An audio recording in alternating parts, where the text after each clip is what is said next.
ونعوذ بالله من شرور أنفسنا ومن سيئات أعمالنا من يهده الله فلا مضل له ومن يضلله فلا هادي له أشهد أن لا إله إلا الله وحده لا شريك له وأشهد أن محمدا عبده ورسوله صلى الله وسلم عليه وعلى آله وصحبه وسلم تسليما كثيرا. أما بعد, to proceed, I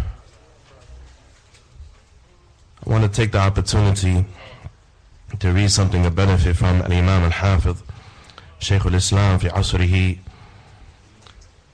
Ibn Qayyim Al-Jawziyya rahimahullah ta'ala, the great Imam of the Sunnah, the reviver of the Sunnah, along with his Shaykh Al-Islam Ibn Taymiyyah rahimahullah ta'ala in his generation, as regards how a person can safeguard their mind. How a person can safeguard their mind. Before doing that, to show us the importance of the subject matter of the importance of safeguarding the mind, I want to read to you some words from Al-Imam Al-Allama Muhammad ibn Salih Al-Uthaymin. When you hear somebody referred to as an imam, that means that they are matbu', or they have atba', and they have a qawl that is muttaba', and they have positions that are followed. They are somebody who is loved and respected and revered amongst the Muslims for being upon the sunnah of the Nabi sallallahu alayhi wa sallam. And so without a doubt, Shaykh Al-Uthaymin rahimahullah ta'ala was from the imams of the sunnah. And he has a tremendous statement. And what I'm going to read from here is from the tafsir of Surah Al-Safat. And in the printed version it is page 37 and 38. Where the Shaykh, he speaks about what is referred to by a number of the scholars, a common term that we have heard many times, of al-ghazw al-fikri, and the ideological war. The ideological war has been unleashed against mankind, particularly over the last couple of 100 years, and more particular over the last 3 generations. Al-Allama Shaykh Muhammad ibn Salih Al-Uthaymin, he says, إِنَّ الْعِلْمَ نَوْعٌ مِنَ الْجِهَادِ فِي سَبِيلِ اللَّهِ. That indeed knowledge is a type, meaning learning and teaching beneficial knowledge, is a type of jihad in the path of Allah tabarak wa ta'ala. لأن طالب العلم يحاج أعداء الشريعة بالحق ليدحض به باطلهم. For verily the student of knowledge, he must use the knowledge to debate with the enemies of the Sharia, with the truth, in order to banish their falsehood. وأحيانا يكون الغزو الفكري أعظم فتكا من الغزو المسلح كما هو مشاهد. He said that sometimes the ideological war may cause greater damage and destruction than a mobilized, weaponized war. Sometimes an ideological war can cause more devastation and destruction and ruin than a weaponized war, as is something that can be observed by the people. فإن الغزو الفكري يدخل كل بيت باختيار صاحب البيت. Because an ideological war enters into every home. For this reason we heard some of the mashayikh say about the statement of the Nabi sallallahu alayhi wa sallam and the Prophet sallallahu alayhi wa sallam in the hadith of Abdullah ibn Amr. It was graded to be Hasan by Shaykh Al-Albani rahimahullah ta'ala, when he said, كنا جلوسا عند رسول الله صلى الله عليه وسلم يوما فذكر الفتنة فأكثر في ذكرها. On one occasion we were sitting with the Nabi sallallahu alayhi wa sallam, he mentioned fitna, and he mentioned it a great deal with a lot of detail. حتى ذكر فتنة الأحلاس, until he mentioned a number of different types and categories of fitan. From that was what was called fitnatul ahlas. From the fitnatun دخلوها من تحت قدم رجل من أهل بيت يزعم أنه مني وليس مني. Up until the statement of the Prophet sallallahu alaihi wasallam, after he spoke about how the Muslims would fight against one another and pillage one another and take the wealth of one another and oppress one another and so on and so forth. and how the people of authority will not judge by what Allah Tabarak wa Ta'ala had revealed, and they will lose power because of that, and the likes of these affairs. He said, ثُمَّ فِتْنَةُ الدُّحَيْمَاءِ لَا تَدَعُ أَحَدًا مِنْ هَذِهِ الْأُمَّةِ إِلَّا لَطَمَتْهُ لَطْمَةً. He said then, the final fitna will be called the fitna to duhayma. Fitna to duhayma, meaning the fitna of the blameworthy masses, as is stated by Al-Baghawi in Sharh Sunnah. And duhayma, they are and da'amatul nas al-madmumun, they are the blameworthy masses of the people, and the people that are not upon praiseworthy qualities, praiseworthy traits. Then he described that fitna and how it will be. لا تدع أحدا من هذه الأمة إلا لطامته لطمة. It would not leave a person from this nation except that it would لطمته, and he لطمة, and he is when a person is struck on their face with an open hand. If somebody was to open up their hand as wide as it could go and stretch it back, and you can see the bayad of the ibt, you see the white of the armpit, swat, right? Slap you in the face as hard as they can slap you. That's what? That's a disrespect, right? It will be humiliation. It will be like a slap in the face.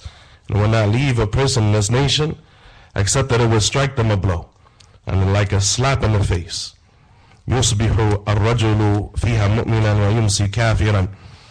That is the time in which a person may begin their day as a believer and retire at the end of the day as a disbeliever.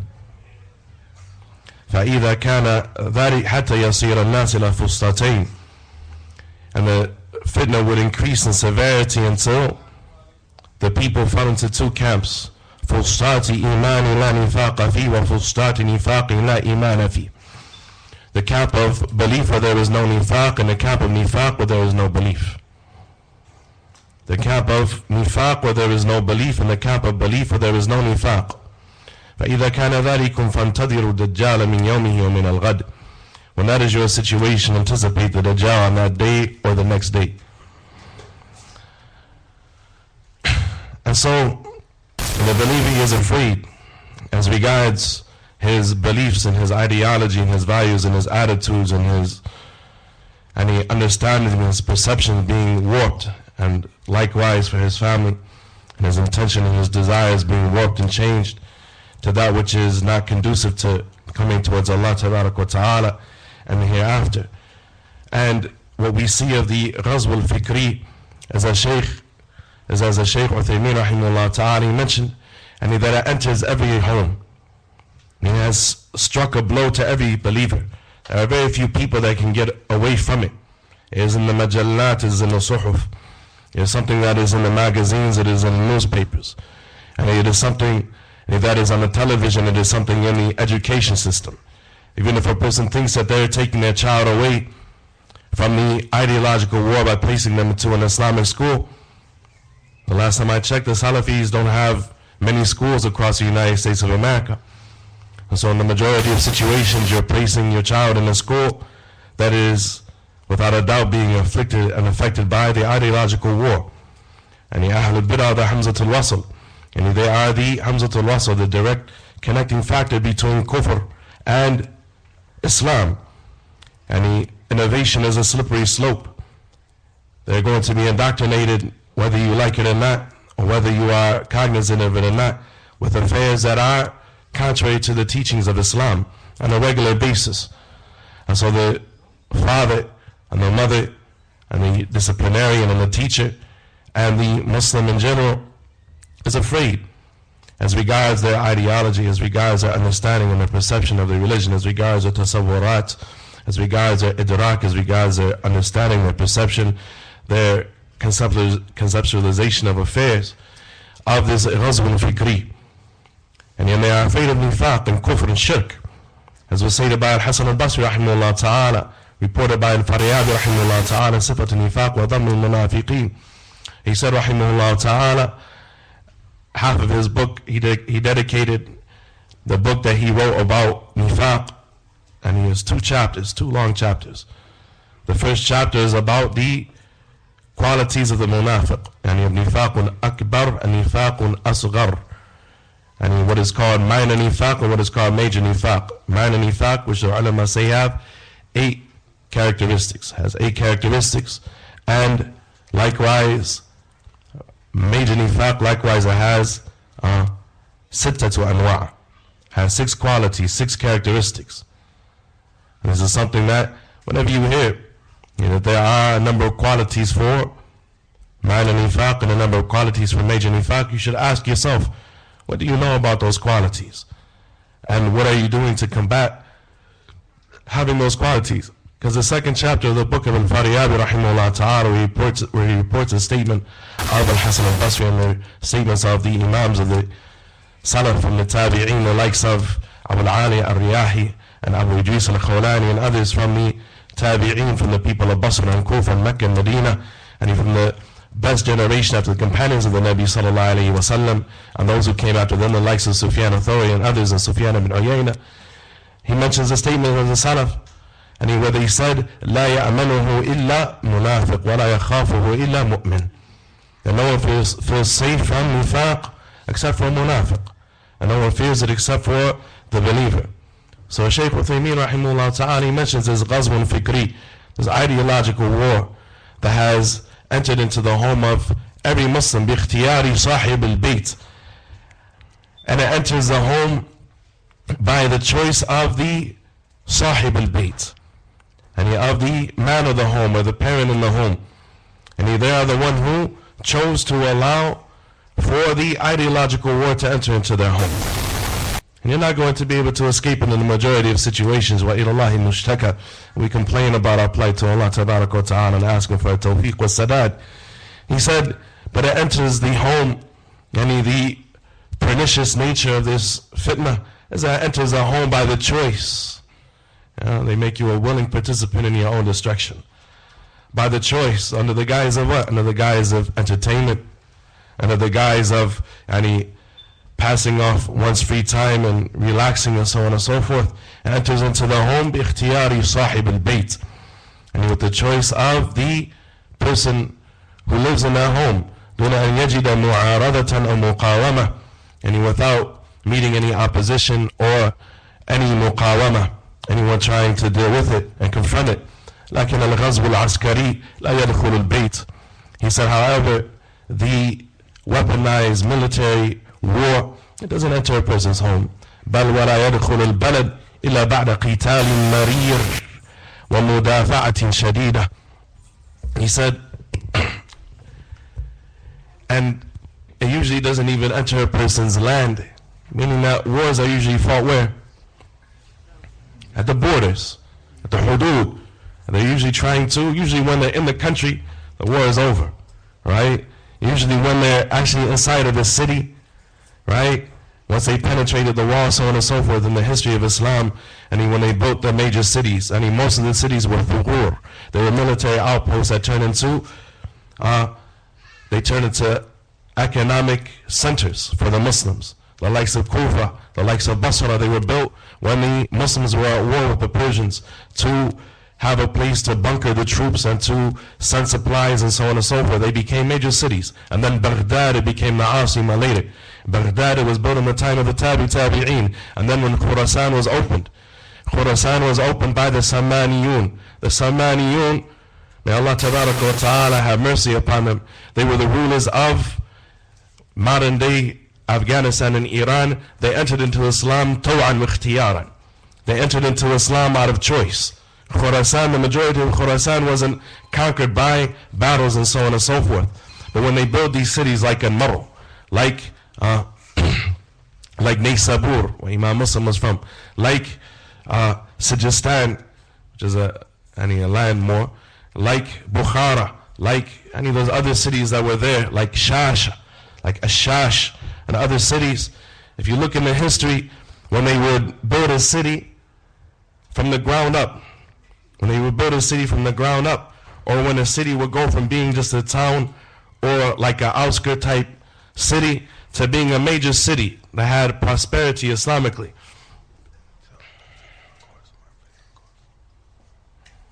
Somebody said somebody is video recording. Barakallahu feekum. Don't record. Barakallahu feekum.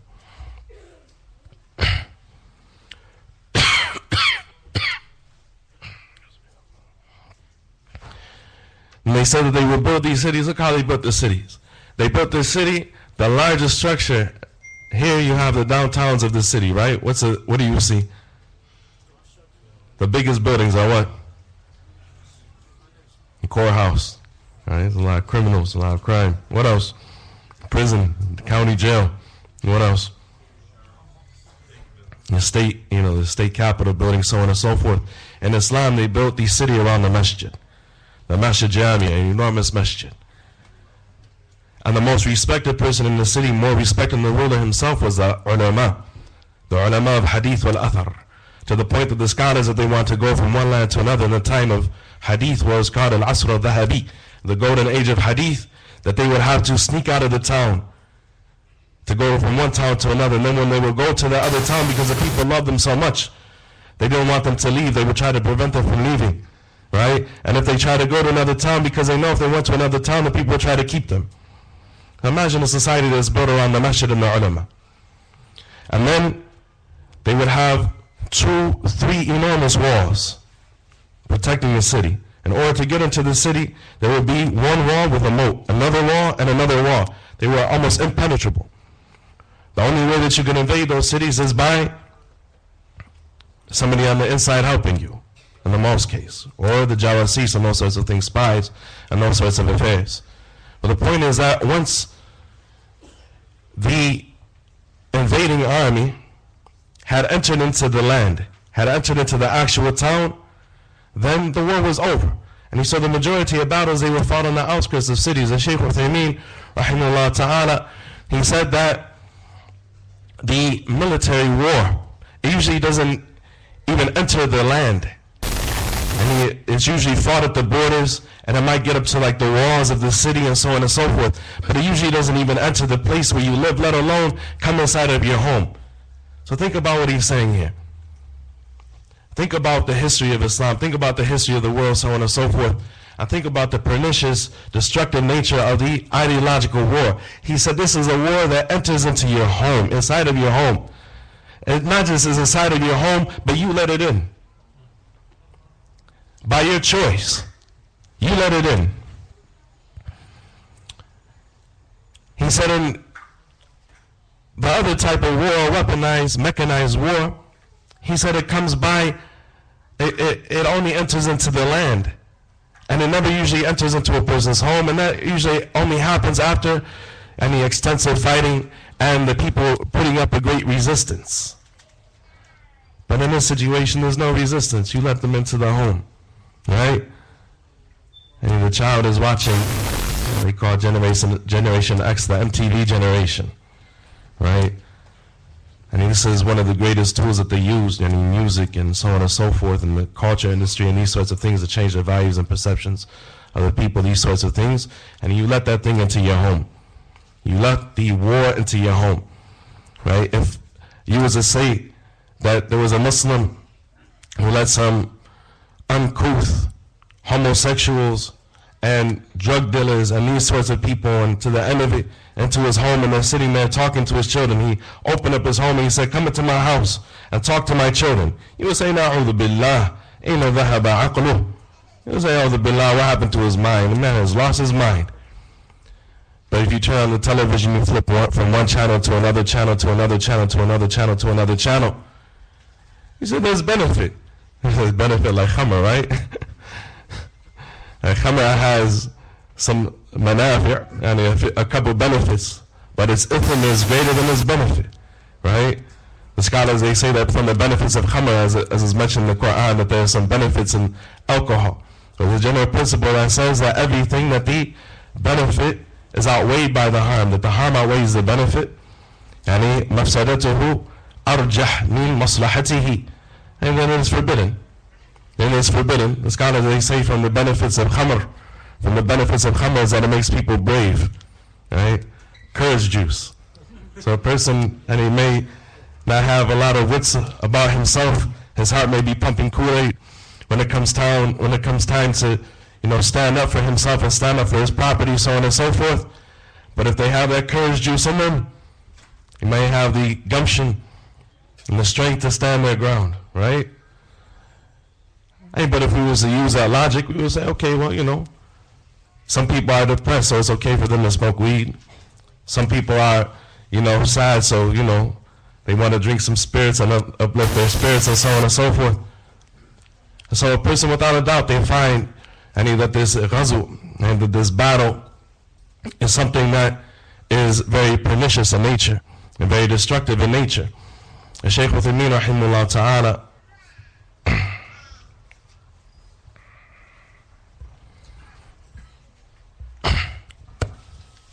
he said, فَعَدَاءُ الْمُسْلِمِينَ يَتَسَلَّطُونَ عَلَيْهِمْ أَحْيَانًا بِالْغَزْوِ الْمُسَلَّحِ بِالْقِتَالِ وهذا يمكن التحرز منه وأحيانا بالغزو الفكري وهو أشد وأنكى من الغزو المسلح. He said, so the enemies of the Muslims sometimes get authority over them and control over them through weaponized fighting with weapons. He said, and this is something that is possible for people to protect themselves against usually.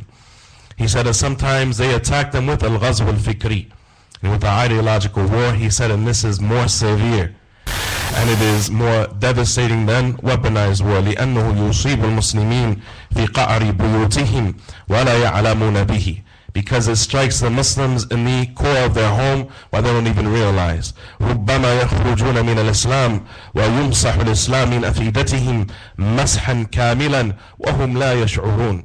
He said perhaps they may leave from Islam and Islam may be wiped entirely from their hearts without even realizing. لأنهم يغزون المسلمين بالشهوات. He said because they fight against the Muslims with shahawat, with lust and desires. وَالْقَلْبُ إِذَا انْغَمَسَ بِالشَّهَوَاتِ نَسِيَ مَا خُلِقَ لَهُ. And the heart, when it is submerged within its desires, it forgets what it was created for. نَسِيَ عِبَادَةُ اللَّهِ. It forgets to worship Allah تبارك وتعالى. وَلَمْ يَكُنْ فِي قَلْبِهِ تَعَلُّقٌ بِاللَّهِ عَزَّ وَجَلَّ. And his heart will not have a connection to Allah عز وجل. فتجد الإنسان في حال قيامه وقعوده وذهابه ومجيئه لا يفكر إلا بهذه الشهوات.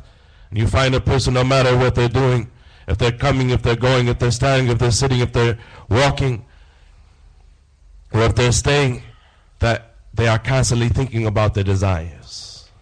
ولا يسعى إلا لهذه الشهوات. And they aren't working for anything or giving effort for anything except to acquire these desires. وَكَأَنَّهُ لَمْ يُخْلَقْ لِغَيْرِهَا. To the extent that it is as though he has not been created for anything but his desires. وَكَذَلِكَ يُغْضُونَ فِي نُفُوسِ الضُّعَفَاءِ تَعْظِيمْ هَؤُلَاءِ الْكُفَّارِ. He said, and likewise, along these same lines, they nourish within the souls of the weak ones from amongst us the veneration and respect of the kuffar. وأنهم أكثر تقدما وأشد حضارة وأقوم طريقا وما شابه ذلك.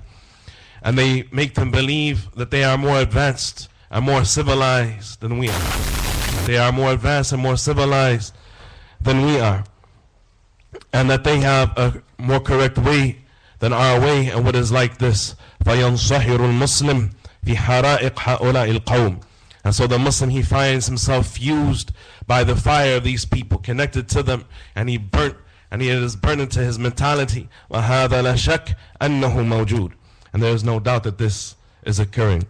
وَأَنَّ كَثِيرًا مِنَ الْبِلَادِ الْإِسْلَامِيَّةِ زَالَتْ معنويتهم وحلكت شخصيتها بسبب هذا الغزو الفكري. He said, and there is no doubt that many of the Muslim lands, that they have lost their ma'nawiyah, that they have lost their spirituality, and their personalities have been destroyed on account of this ghazw al-fikri, on account of this ghazw al-fikri, this ideological war. إنهم لغزوا البلاد الإسلامية غزوا عسكريا لحل بأبدانهم البلاد لكن قلوب الناس نافرة مبغضة لهم. لكن المشكلة أن يغزو الناس بصفاتهم وأخلاقهم. He said if they were to wage war against the lands of Islam with a weaponized war, he said, and the most that they would do is take over their lands. He said, while their hearts would hate them and their hearts would flee from them. He said, but the problem, the real problem, is that they wage war against the people with their sifat, with their akhlaq, with their aqaid, and with their qualities. As the Shaykh Uthaymeen, he says in some of his khutab, he said they launch any war of love and emotions against the believers, saying, we love you. We want the good for you. We just want you to progress. We just want you to catch up to the rest of the world. We want you to have your rights. And the likes of these things. وَعَقَائِدِهِمْ, and with their beliefs, and with their character. At a point you find some people, and you are quick to say that the kuffar have better character than the Muslims. The kuffar have better character than the Muslims. They say that akhlaq, and the akhlaq is of two types. Al-khuluqu ma'Allah, wal-khuluqu ma'al-khalq. And your character with Allah tabaraka wa ta'ala, and your character with the creation. And what is the most important type? Of course, your character with Allah tabaraka wa ta'ala, which is to believe everything that Allah tabaraka wa ta'ala has revealed through His Prophet sallallahu alaihi wasallam, to obey everything that Allah tabaraka wa ta'ala has ordered us with, and to abstain from what Allah tabaraka wa ta'ala has forbidden. So the person yukadhib ma akhbarana Allahu bih, a person who rejects what Allah tabaraka wa ta'ala has informed us of, and the person who makes halal what Allah tabaraka wa ta'ala has forbidden, and makes haram what Allah tabaraka wa ta'ala has permitted, we to say about the likes of that person that they have good character. The likes of that person they are any sharrul bariyah. They are the worst of the creation. They are the worst of the creation. It reminds you of the statement of Al-Awza'i rahimahullah ta'ala. He said, may Allah have mercy upon him. He said, Inna Shaitan yada'u sahib al-bid'ah, or yakhlu bayna sahib al-bid'ah wal-ibadah hatta yughtarra bihi. That the Shaitan, he leaves the innovator alone as regards his ibadah, as regards his worship, so the people will be deluded by him. So the people will be deluded by him. The believer, every time he tries to do something, the Shaitan, he finds a Shaitan ala kulli tariq, upon every path. If he wants to fast, if he wants to pray, if he wants to recite the Quran, if he wants to join the ties of the womb, if he wants to make dua, whatever he wants to do, he will find the Shaitan will come to him with waswasa. And the more he has of knowledge and the more he has of ibadah, the more the Shaitan is going to come at him to try to destroy him. And the more he is a qudwa and an example for other people, and looked at and emulated by the people and respected by the people, the more the Shaitan is going to try to destroy him and give him waswasa and so on and so forth. But the person of innovation and the kafir, the Shaitan leaves him alone. Let him act, pretend to be as righteous as he wants to pretend. Right? Let the people be deluded by him. He's such a nice person. He's such a kind person. He cares so much about the people. Until he becomes a qudwa in the shar. And the people, they say that if the Muslims were such good people, then why are these kuffar treating me better than the Muslims in these sorts of affairs? Without a doubt, this is a deficiency on the part of the Muslims. But the Muslim cannot be so weak-minded to believe that the kuffar, that they want khair for him, that they really want good for him, because they don't even know the good. They don't even know the good. There may be some peripheral things that are good. A person says, yeah, I like to eat. Yeah, I like food stamps. Yeah, I like health care. Yeah, I like this. Yeah, I like that. Right? Alhamdulillah, it benefits me, it benefits my family according to the situation of a person. They can benefit from those things if they need those things. And as long as they're given the proper documentation and right information regarding those things, right? But the person should be afraid taking anything from the kuffar. And some of the salaf, they said, Allahumma la taj'ali sahibi bid'atin 'indi yadan fayuhibbuhu qalbi. Oh Allah, don't allow the innovator, and some of them said, the mushrik, to have an upper hand above me where I need anything from them financially, so lest my heart should start to love them. Lest my heart should start to love them. This is what the Mashaykh have said to us for the years. They said especially some people that are coming over as refugees and so on and so forth from war-torn countries that are destroyed by civil war and strife and so on and so forth. They come to these lands, and the Christians and the missionaries and so on and so forth, they open up their arms and they accept them, and they say, come to us and we'll give you housing, come to us, we'll give you clothing, come to us and this and come to us and that, right? And when they say thank you so much, they say praise Jesus, right? And little by little they start to ingrain in you kufr and shirk. He says, so it is a ideological war. It is an ideological war that is launched against the character of the Muslims and the creed of the Muslims. وَهُمْ جَالِسُونَ فِي بُيُوتِهِمْ. And where is the war being fought? They're sitting in their homes in front of the boob tube, right? Flipping through channels, being uploaded. He said, وَهُمْ جَالِسُونَ فِي بُيُوتِهِمْ. While they're sitting in their homes. قَدْ فَتَحُوا لَهُمُ الْقُلُوبَ هذا هو المشكل.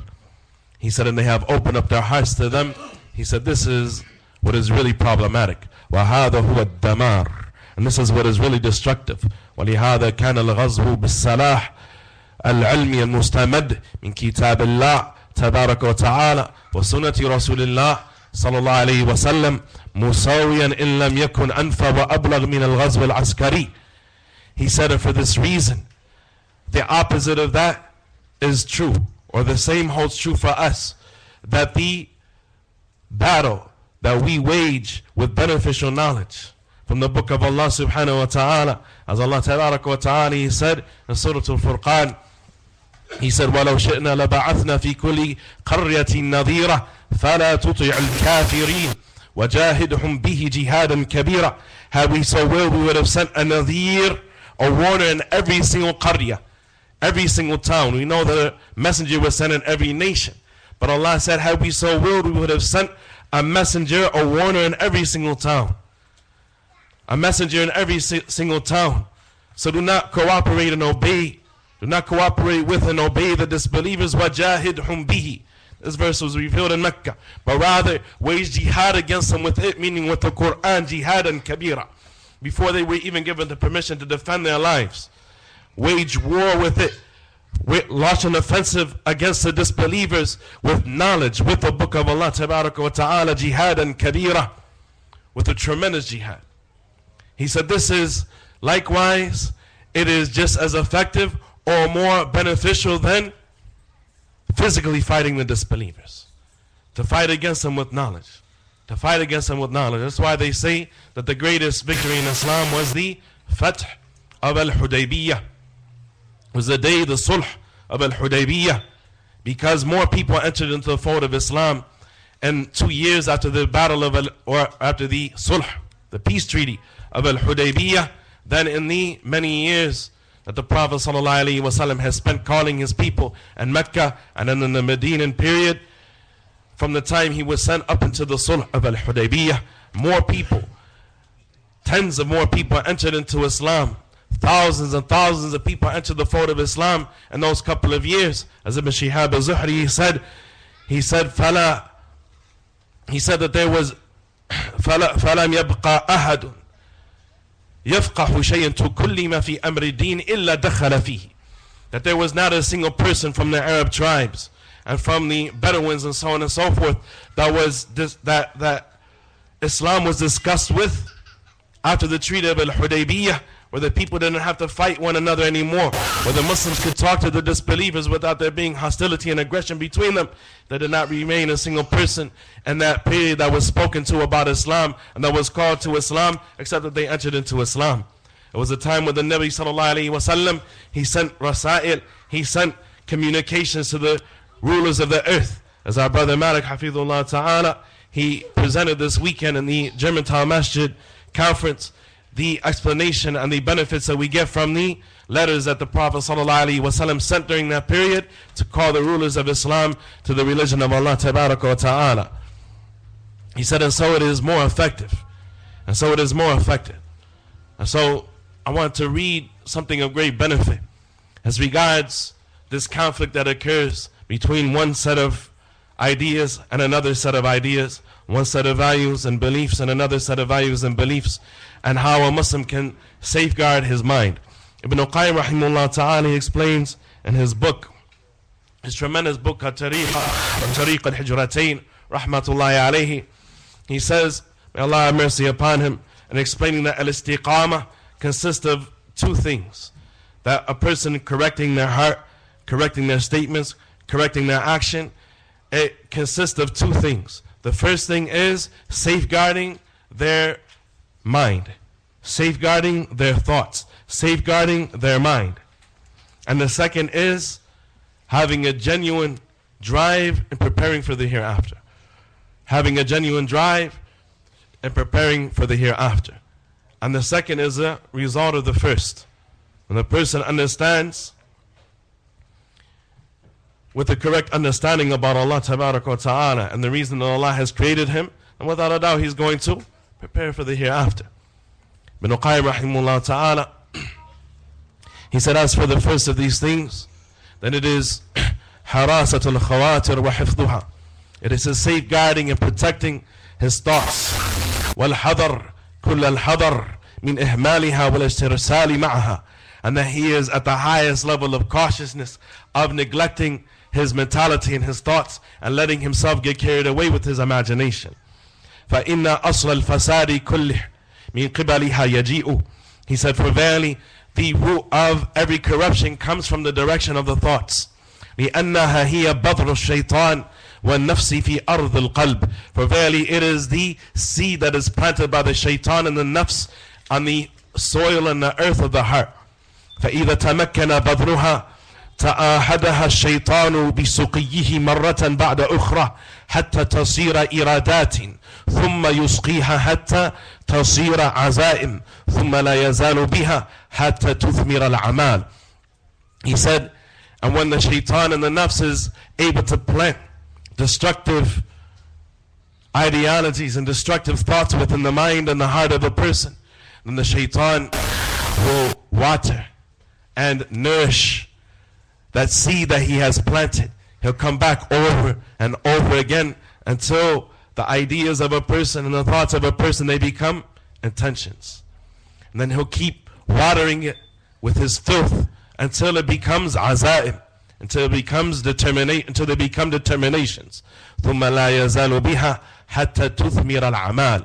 And then he will not stop until those determinations turn into actions, until he went from thinking about something to doing something. And he mentioned in Al-Fawaid rahimahullah ta'ala, and then when a person does something over and over again, it becomes a habit. And once a thing is a habit, it is nearly impossible for a person to leave. And it all started with his neglecting his mentality, neglecting what he was thinking, not being afraid of Allah tabarak wa ta'ala as regards what he was thinking. He said, and there is no doubt that fighting against your thoughts is easier than fighting against your desires and your determinations.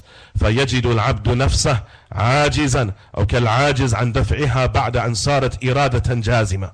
And the person, he will find himself incapable or nearly incapable of warding off these ideologies and these thoughts once they have become a strong determination within him. وَهُوَ الْمُفَرِّطُ إِذْ لَمْ يَدْفَعَهَا وَهِيَ خَاطِرٌ ضَعِيفٌ. And he was the one who was negligent to begin with when he did not fight against them while they were just a weak thought in his mind. كَمَنْ تَهَاوَنَ بِشَرَارَةٍ مِنْ نَارٍ وَقَعَتْ فِي حَطَبٍ يَابِسٍ. He said, like a person who saw a spark fall upon some dry grass or some dry straw. And he said, oh, it's just a spark. And this is how the thought was. It was like a spark in his mind. It was like a spark in his mind. He said, this is just like a person who saw a spark, a little piece of fire, fall upon some dry hay. He said, it's just a little spark. I'm chilling, relaxing. I'm chillaxing, right? I don't want to get up. It's not enough to really do any damage. He said this person is, and he was the one who was negligent to begin with when he didn't fight off his thoughts. Like a person took light, a spark falling upon hatab yabis, and he's some dry grass or some dry hay. فَلَمَّا تَمَكَّنَتْ مِنْهُ عَجَزَ عَنْ إِطْفَائِهَا. And once it has taken its course and started to burn up the grass and the hay and so on and so forth, he finds himself incapable of putting it out. فَإِنْ قُلْتَ, it becomes a bonfire. فَمَا الطَّرِيقِ إِلَى حِفْظِ الْخَوَاطِرِ. And so if a person was then to say, how does a person safeguard his thoughts? He gives us asharatu asbab. He gives us 10 things to help us protect our minds. 10 things to help us protect our minds. قُلْتُ أَسْبَابٌ عِدَّةٌ. He said, there are a number of means. There are 10 in number. And each of them is building upon the next. In the beginning he says, أحدها العلم الجازم باطلاع الرب تبارك وتعالى ونظره إلى قلبك وعلمه بتفصيل خواترك. He said the first is that a person may have certain knowledge that Allah tabarak wa ta'ala is looking at them and that Allah subhanahu wa ta'ala can see their heart. If a person really believed that then this would compel them to be what? Ahsan. This would compel them to be better. That's what ihsan is. أن تعبد الله كأنك تراه فإن لم تكن تراه فإنه يراك. So that you worship Allah with that type of cognizance. Worship Allah as though you see Allah Tabarak wa Ta'ala with that anxiousness. And if you cannot see Allah Tabarak wa Ta'ala, then at least you worship Allah with the understanding that Allah sees you. The understanding that Allah sees you, so that you flee from Allah to Allah. The scholars say that you flee from Allah to Allah. And a person that has certain knowledge that Allah Tabarak wa Ta'ala is watching him. And it's not just seeing what is outside. وَنَظْرِهِ إِلَىٰ قَلْبِكَ. And that he can see what is in your heart. وَعِلْمِهِ بِتَفْصِيلِ خَوَاتِرِكَ. And that he knows the details of your thoughts. يَعْلَمُ سِرَّ وَأَخْفَى. He knows that which is secret, meaning what a person is thinking, وَأَخْفَى. And what is even more concealed than that, meaning what you will think before you think it. And what you thought was a test from Allah Tabaraka wa Ta'ala. And Allah, He gave you al-irada. And Allah, He gave you al-qudra. And you do your actions according to the will that Allah created within you and the ability that Allah created within you. And as a test from Allah Tabaraka wa Ta'ala. And so a person doesn't have a hujjah against Allah and say, well, why would I be allowed to think these thoughts? Or you're between one or two people. If you, have a bad thought and you think about doing something wrong and then you don't, then what happens? The hadith of Abi Hurairah in Sahih Muslim. And one good deed is written for you. Imagine that, right? A person will be rewarded with one good deed, right? And for everything that he left off, and he'll be rewarded with one good deed. He says so. He has this understanding that Allah is watching him. And Allah sees what is on the outside of the person. And Allah Tabaraka wa Ta'ala sees what is in the heart of the person. And Allah Tabaraka wa Ta'ala knows the details of your thoughts. And so when a thought comes to the mind of a person, and he thinks to himself that Allah knows what I am thinking. Allah knows what I am thinking. Right? Then this has an effect upon him. Not every thought that a person has, and is he not held accountable for also. Because we know that from the most destructive of sins. Because in general, a person is not held accountable for their sins until what? Until their sins become actionable. Until their sins become actionable. Right? But a person who has what? Su'adhan billah. Adhanina billahi dhanna saw. And those who have evil thoughts about Allah Tabaraka wa Ta'ala. Alayhim da'iratu saw. Then Allah Tabaraka wa Ta'ala will surround them with His punishment from every direction. Su'adhan billah, having evil thoughts about Allah Tabaraka wa Ta'ala, is from the most, it is the most destructive sin. Ibn Qayyim rahimahullah ta'ala, he says in the book Ad-Da'u wa-Dawa, it is the most destructive sin after kufr and shirk. And it is the quickest thing to lead a person to kufr and shirk, that a person has ill thoughts about Allah Tabaraka wa Ta'ala. Ibn Qayyim, he said in Al-Fawaid that there is no person who commits a sin except because of one or two reasons. He said the first reason is that the desires of a person overcome his aql. They overcome his mind. His desires overcome his mind. وهو يعلم أنه لو ترك هذا الشيء لله عوضه الله به خيرا منه. And he knows that if he had left that thing for Allah, then Allah would have replaced it with something better. He said, and the second person is a person who doesn't believe that aslan, that if he had left that thing for Allah, that he would have had that thing replaced with something better. وَلَكِنْ يَسِيءُ الظَّنْ بِاللَّهِ يُسِيءُ الظَّنَّ بِاللَّهِ. He has evil thoughts about Allah Tabaraka wa Ta'ala.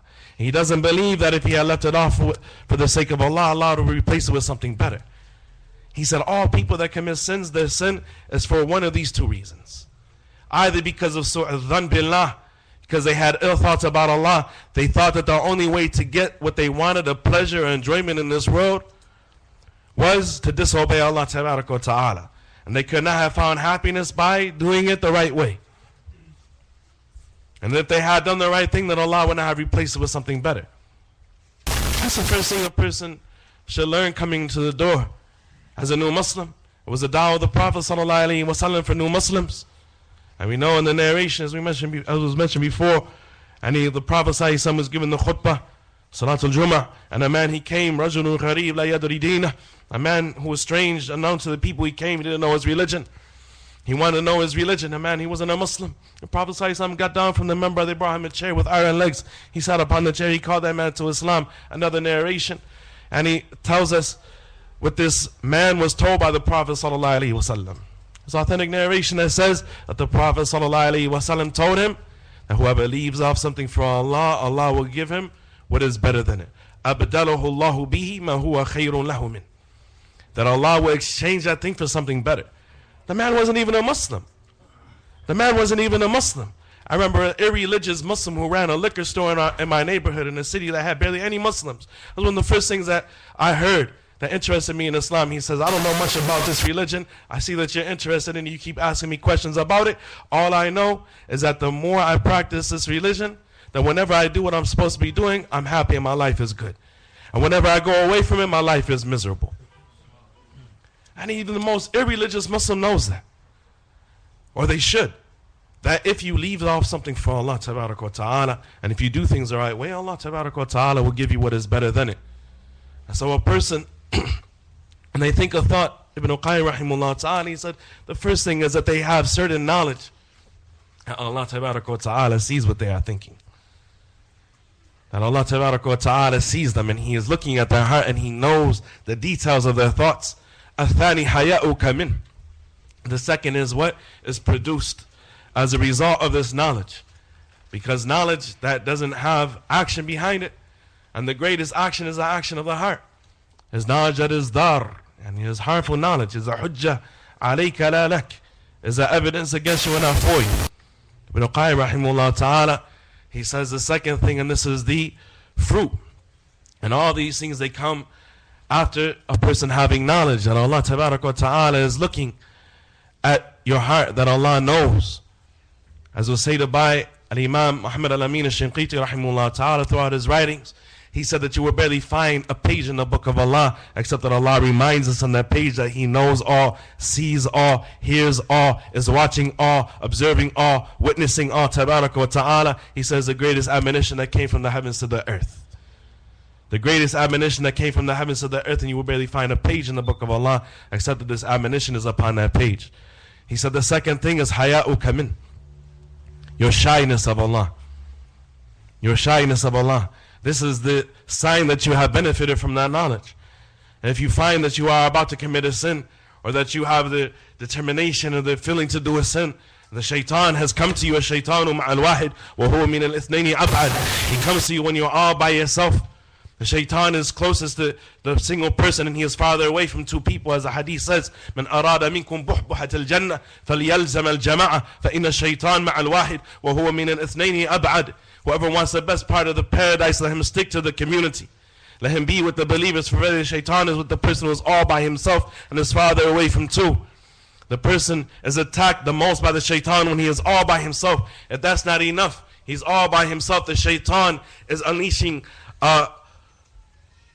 arsenal against him of waswasa. Nothing is helping him.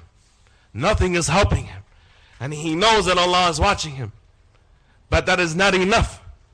And that is not enough. And he knows that he needs to increase in his coming close to Allah Tabaraka wa Ta'ala and learning about Allah Tabaraka wa Ta'ala. He said the second thing, haya'uka min, is was produced by that of shyness of Allah Tabaraka wa Ta'ala. The hadith of Ibn Mas'ud, the Prophet sallallahu alayhi wa sallam, he said, أَنِي لَسْتَحْيَاءُ مِنَ اللَّهِ حَقَّ الْحَيَاءُ, shyness of Allah with the true shyness, and تَحْفَظَ رَأْسَ وَمَا وَعَى, that you protect your head and what it contains, your eyes, your ears, your tongue, everything that is contained in your head, and تَحْفَظَ رَأْسَ وَمَا وَعَى. Some of the ulama, they said وَمَا وَعَى means the faculties that are contained in the head, of the eyes, the ears, and the tongue, so on and so forth.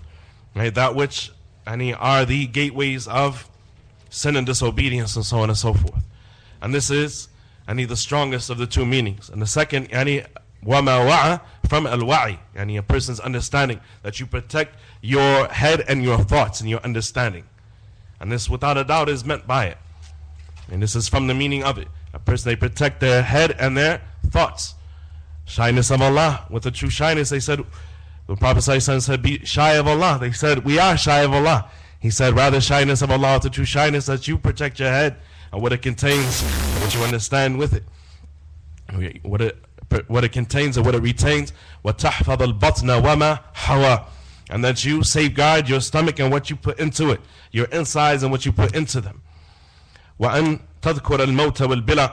And that you remember death and al-bila, meaning the marad that leads to death, sickness that leads to death. وَمَنْ أَرَادَ الْآخِرَةَ تَرَكَ زِينَةَ الْحَيَاةِ الدُّنْيَا.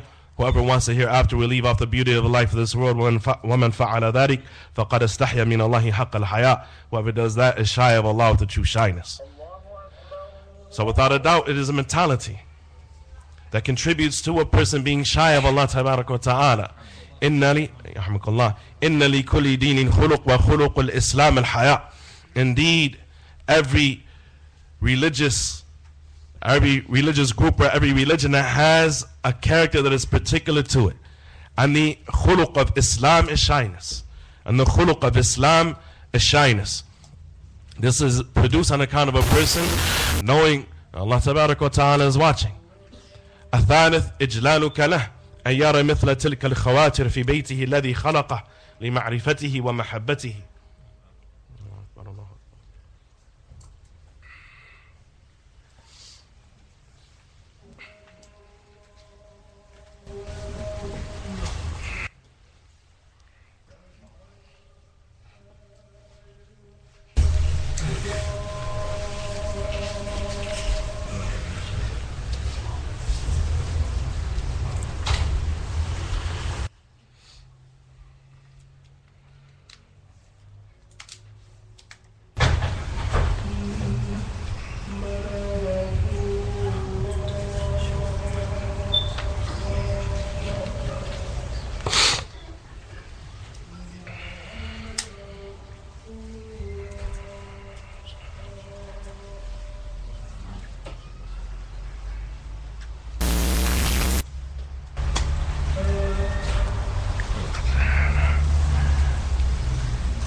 Ibn Qayyim rahimahullah ta'ala, he said the third thing is your ijlal, meaning your ta'zeem of Allah, your veneration of Allah tabarak wa ta'ala, your recognition of the majesty of Allah subhanahu wa ta'ala.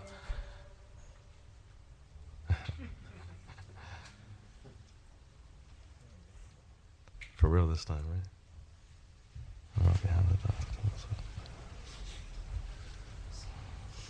He says your veneration and recognition of the greatness and majesty of Allah tabarak wa ta'ala, lest that Allah should see these types of thoughts inside of His Bayt, yani His house that He created within, and His temple of worship, and His place of worship is, and He Bayt that He created within your heart, so that you can know Him and love Him.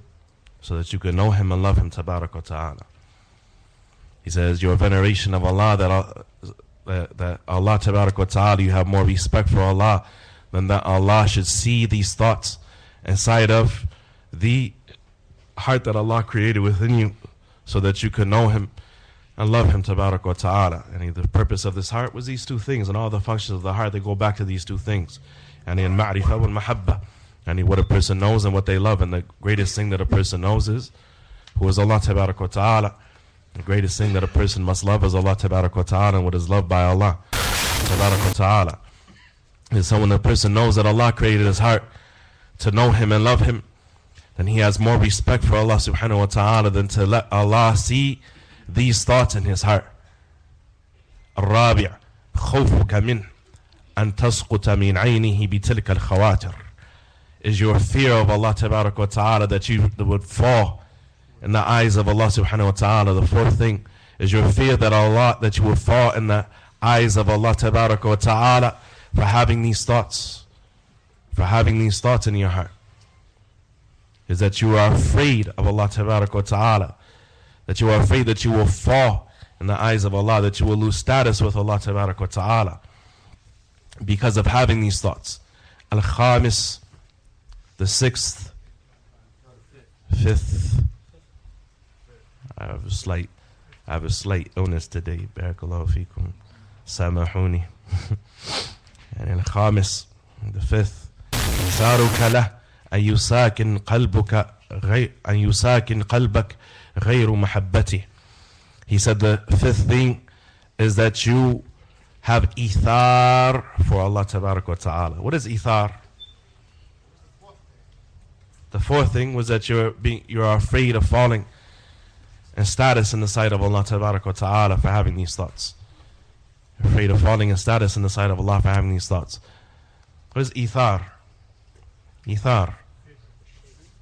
Al-ithar. Selflessness. Right? Al-ithar is precedence or selflessness.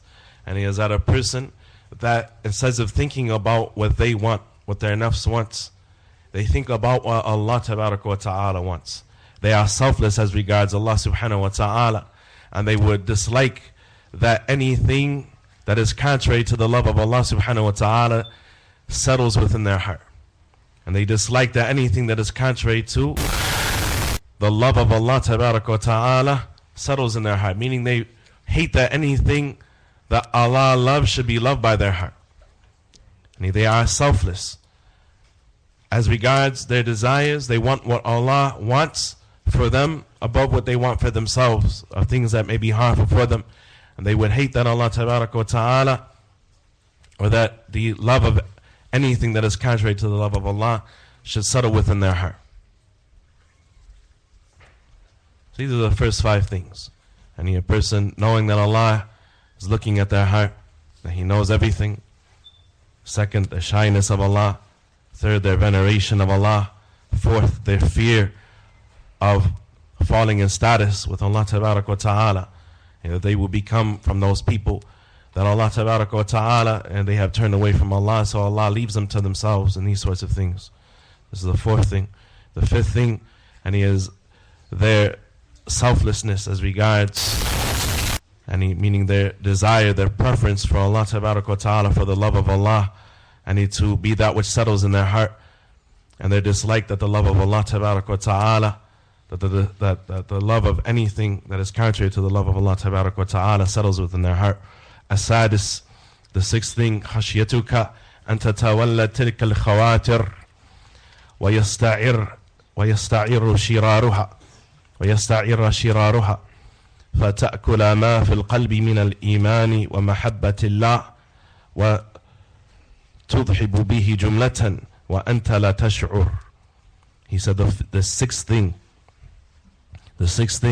is that you are afraid that these thoughts will reproduce each other. That one thought will lead to another thought, will lead to another thought until you get carried away with your imagination.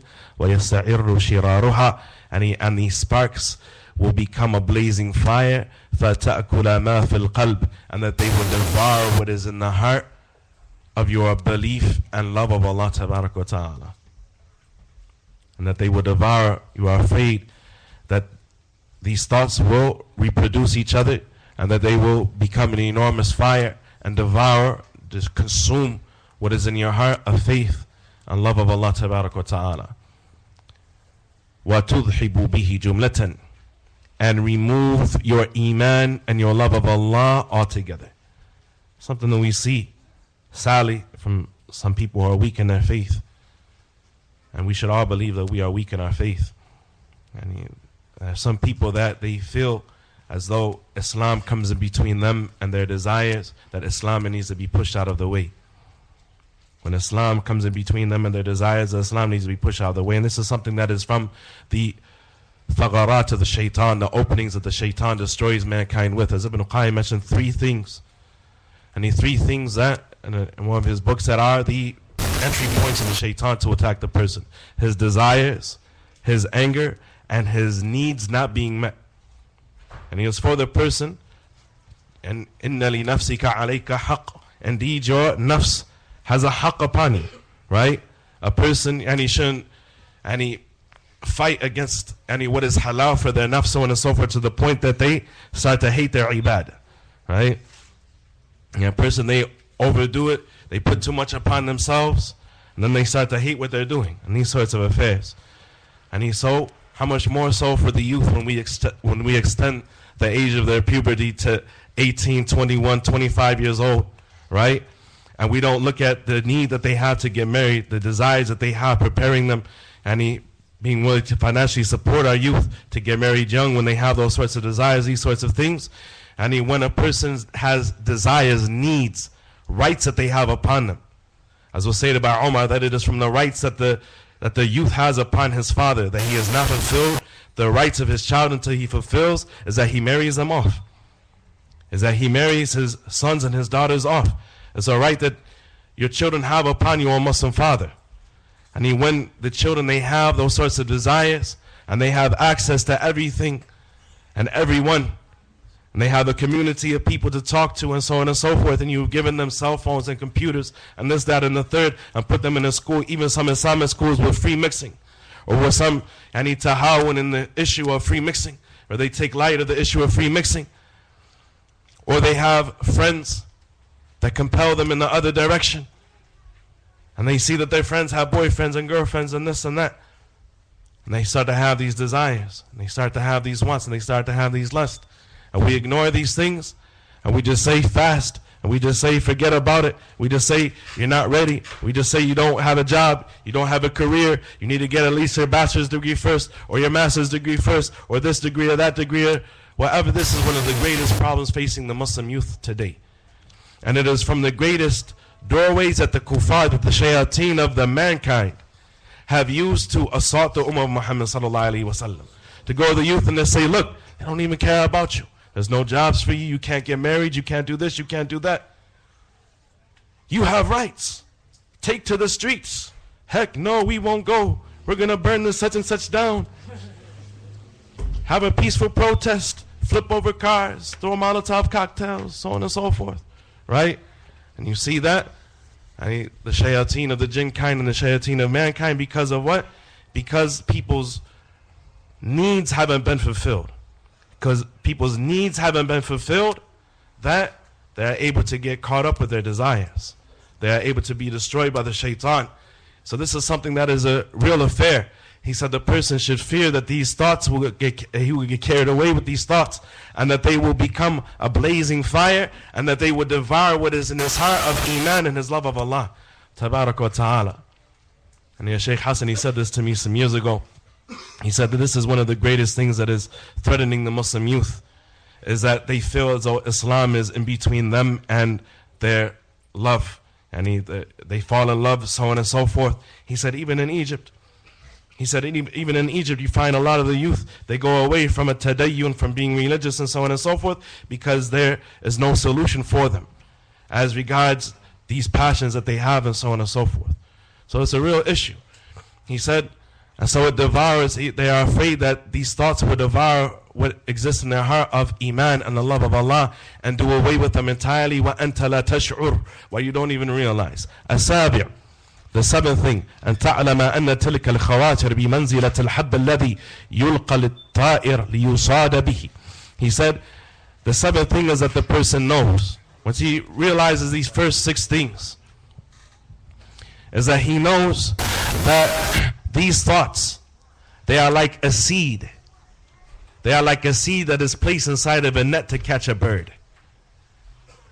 They are what? They are a trap. They are a snare of the shaitan. And there is a snare of the shaitan, and each one of these thoughts are like a seed. It's like a morsel of food that is put inside of a net or a trap to snare its prey. So each thought, each destructive thought that a person has, that he doesn't fight against his nafs concerning and fight against the shaitan concerning, it is like a seed that is placed inside of a net, within a net. فَعْلَمْ أَنَّ كُلَّ خَاطِرٍ مِنْهَا فَهُوَ حَبَّةٌ فِي فَخٍ مَنْصُوبٍ يُصَيْدِكَ. He said, and you must know that every thought from amongst these thoughts, each and every one of them, is like an individual seed within an individual net that is designed to ensnare you. وَأَنْتَ لَا تَشْعُرُ. Well, you don't even realize. You don't even realize that Shaitan has been doing this for a really long time, and he has become professional at doing it. He has been destroying mankind generation after generation after generation after generation. And the shayateen of the jinn kind and the mankind work together to come up with psychology and social psychology and so on and so forth in these times. And so that they can dazzle you with the movie industry and the music industry and the entertainment industry and all these different things to have you bewitched. To have you bewitched. And has reached a pinnacle in these times that mankind has never seen before. And the tools of self-destruction today are more than people have ever seen in the history of mankind. وَأَنْتَ لَا تَشْعُرُ. Ibn al-Qayyim says, and you don't even realize. الثامن, the eighth, أن تعلم أن تلك الخواتر الرديئة لا تجتمع هي وخواتر الإيمان ودواعي المحبة والإنابة أصلا. He said, the eighth thing is that you know that these destructive thoughts cannot be found together along with the thoughts that are the product of faith and one's love of Allah and al-inaba and turning to Allah ta'ala. And they cannot be found together in the same heart. And they cannot be found together in the same time in the same place. Why? They are mutanaqidan. And they are polar opposites to each other. They are counteractive to one another. He said it is not possible that a person can have these thoughts and those thoughts at the same time. They can both exist in his heart at the same time. But he can't be having any good thoughts and bad thoughts at the same time. And what his mind is consumed with. And he very possibly, of course, and he can be having a battle in his mind. He can be going back and forth and back and forth. Listen to what he says. He said that these destructive thoughts cannot be found together at the same time with the thoughts that are the product of a person's belief and a product of his love of Allah and his constant turning to Allah ta'ala. بل هي ضدها من كل وجه. But rather they are their opposites in every way. وما اجتمع في قلب إلا غلب أحدهما صاحبه. And these two types of thoughts, productive thoughts and destructive thoughts, they are not found together in a single heart, except that one of them will eventually conquer the heart of the person. Except that one group of thoughts, one mentality is going to eventually conquer the person. وَأَخْرَجَهُ. And is going to eventually, and it may eventually remove the other thoughts. وَاسْتَوْطَنَ مَكَانَهُ. And take the place, take residence where those other thoughts used to be. So a person used to begin their day and end their day thinking about what they need to do in the day to prepare for Allah ta'ala in the hereafter and getting closer to the paradise and farther from the fire. And they end their day saying, what have I done today that is going to destroy me, that I need to make istighfar for? And the person spending their day trying to get close to Allah ta'ala and trying to fulfill the rights of the creation of Allah subhanahu wa ta'ala, thinking of the most beneficial things that he can do, the person, he will find that his mentality has a paradigm shift. His mentality that it flips, ra'sun ala aqib, head over heels.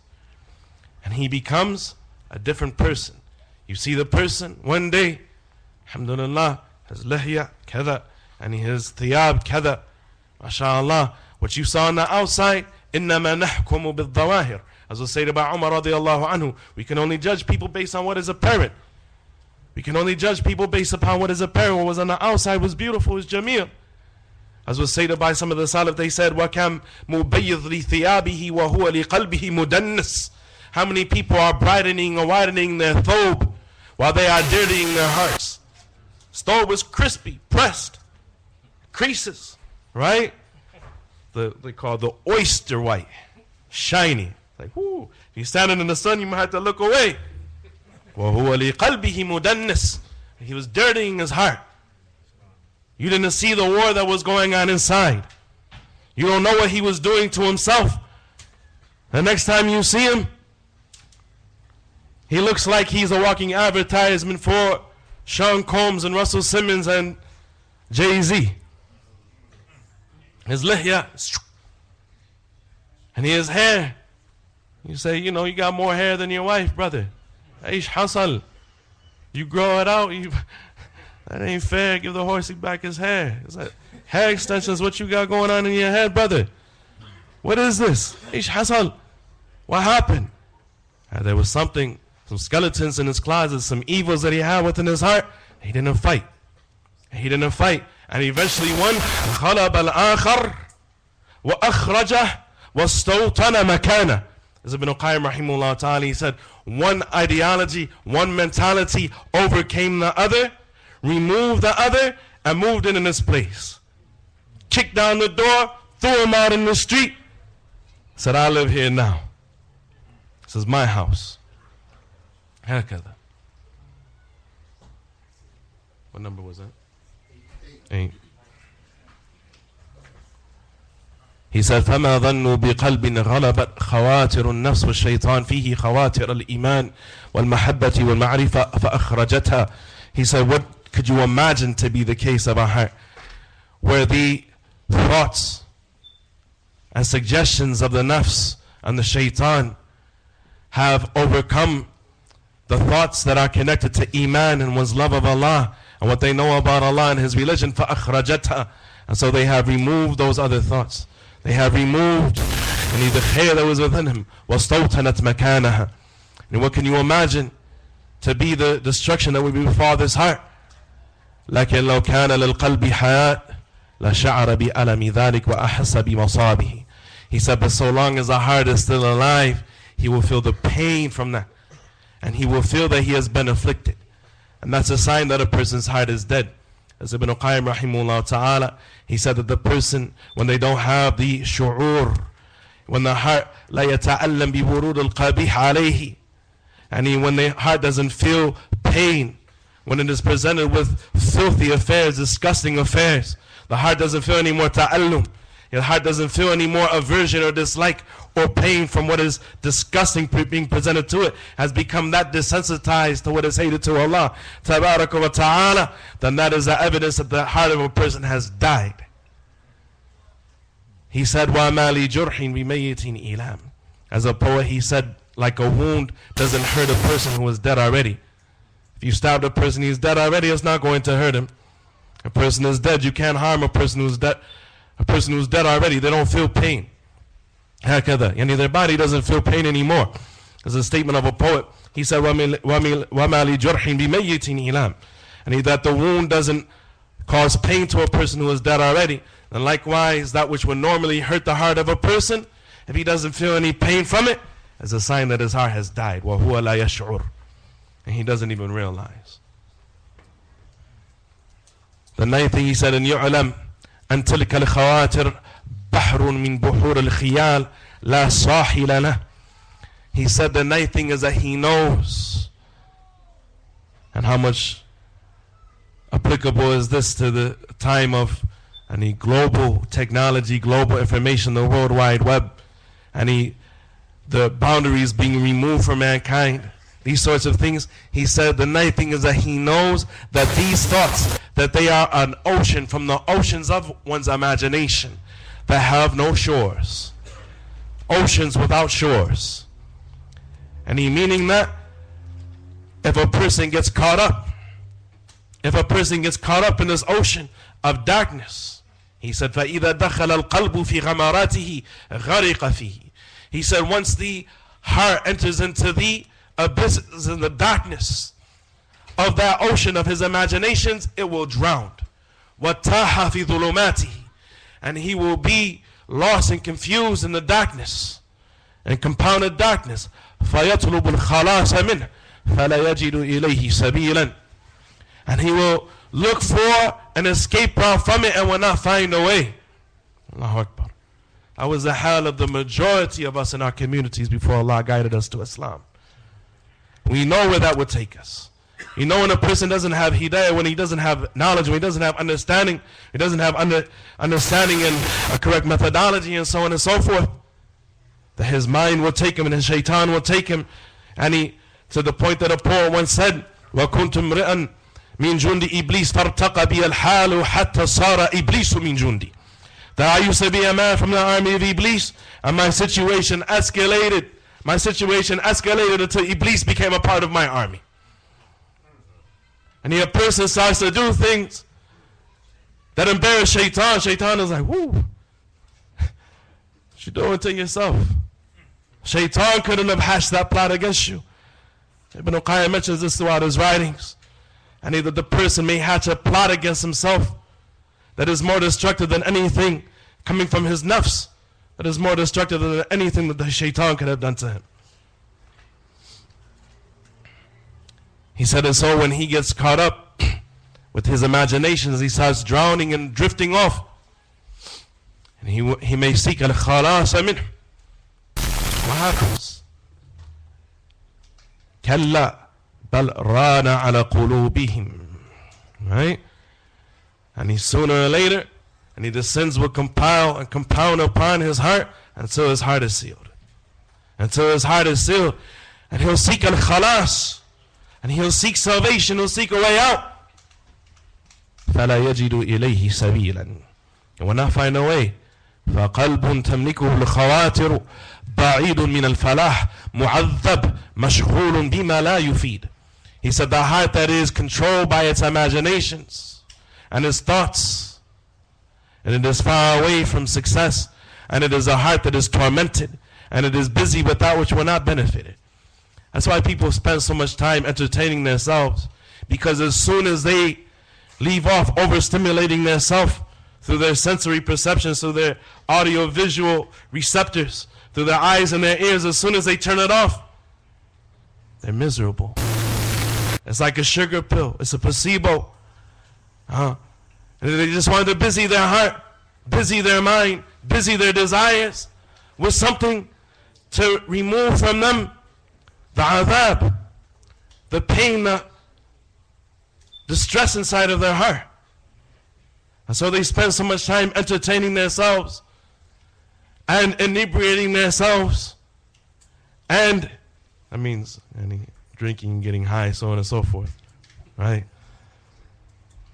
And destroying their minds and so on and so forth. Why? Just to numb the pain.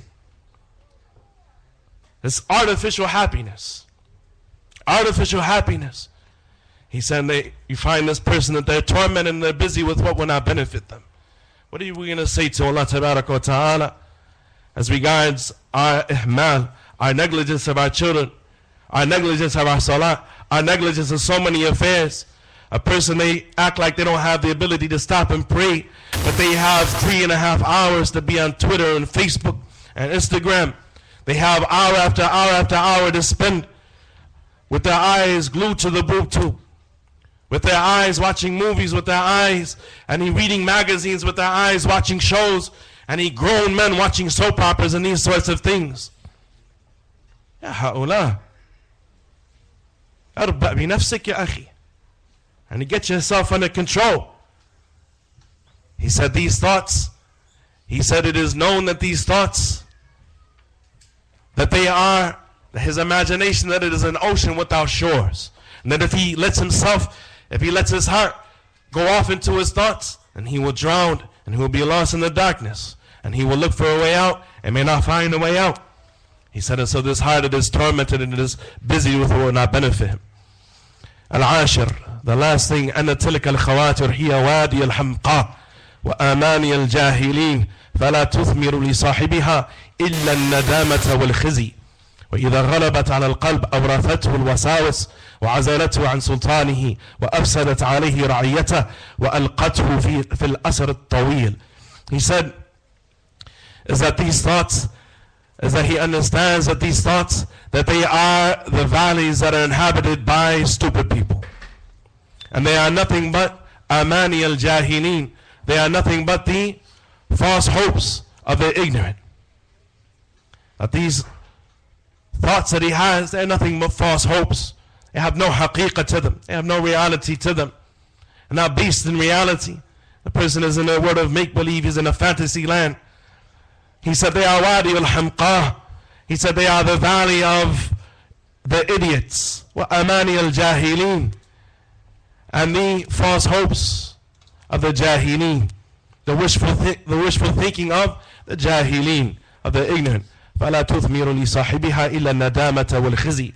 And the only thing that they will produce for the person who has them is regret and humiliation. وَإِذَا غَلَبَتْ عَلَى الْقَلْبِ أَوْرَثَتْهُ الْوَسَاوِسُ. And once they have defeated the heart and conquered the heart, then they will cause the whisperings of the nafs and the shaitan to become inherent within them. They will cause, as a result, the whisperings of the shaitan and the nafs, and he too gain control of the heart. وَعَزَالَتُ عَنْ سُلْطَانِهِ. And they and his thoughts will remove his authority from his heart. He'll be what? He'll be brainwashed. He's a clean slate, right? Ya akhi. Earth to Ahmed. Where you at? It's the first thing you say to a person, and he does something crazy, is what were you thinking? Or were you thinking? And they said to the Nabi sallallahu alayhi wa sallam, when the Prophet sallallahu alayhi wa sallam informed that there would come a time when the Muslims were slaughtering one another, shedding the blood of one another, the Prophet sallallahu alayhi wa sallam, he was asked by his companions, وَأَيْنَ عُقُولَ النَّاسِ يَوْمَئِذٍ. Where will the minds of people be on at that time? The Prophet sallallahu alayhi wa sallam, he said, قَدْ ذَهَبَتْ عُقُولُهُم. They will have lost their minds. They will have lost their minds. And so when a person has this type of destructive behavior, he said that it will remove, or this type of destructive mentality, he said that it will remove a person's authority and control over his own heart. His nafs will get control over his heart, and shaitan will get control over his heart. وَأَفْسَدَتْ عَلَيْهِ رَعِيَّتَهُ. And it will turn his subjects against him, meaning his body.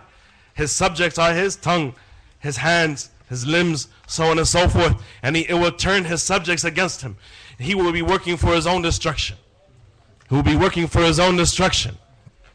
وَأَلْقَتْهُ فِي الْأَسَرِ الطَّوِيلِ. And it will cast him within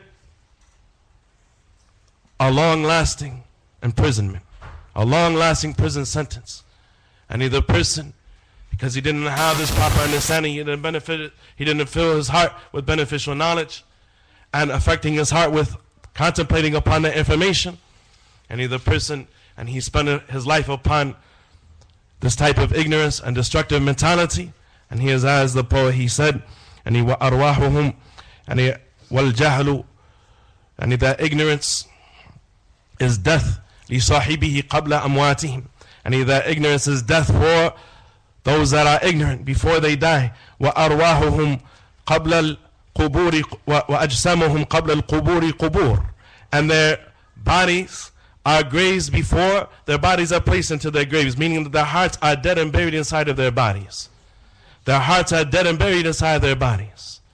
وَأَرْوَاحُهُمْ فِي وَحْشَةٍ مِّن جُسُومِهِمْ وَلَيْسَ لَهُمْ حَتَّى النُّشُورِ نُشُورٌ. And their souls want to escape their bodies. They have despaired of their bodies, their souls, and he knows that their bodies are trying to destroy them. And they will not be brought back to life until the day that the creation are brought back to life for the standing in front of Allah Tabaraka wa Ta'ala. I ask Allah subhanahu wa ta'ala to protect I and you and our families and those that we love, and from the effects of this ghazwun fikri, and this ideological war and this destructive mentality that has afflicted many of the Muslims. Sa'irin Allah subhanahu wa ta'ala tawfiq wa sadad. We say this asking Allah tabarak wa ta'ala tawfiq wa sadad wal hidayah ila sabir wa rashad. Jazakumullahu khairah. Inshallah, the brother, our dear brother and elder Musa Richardson will be beginning his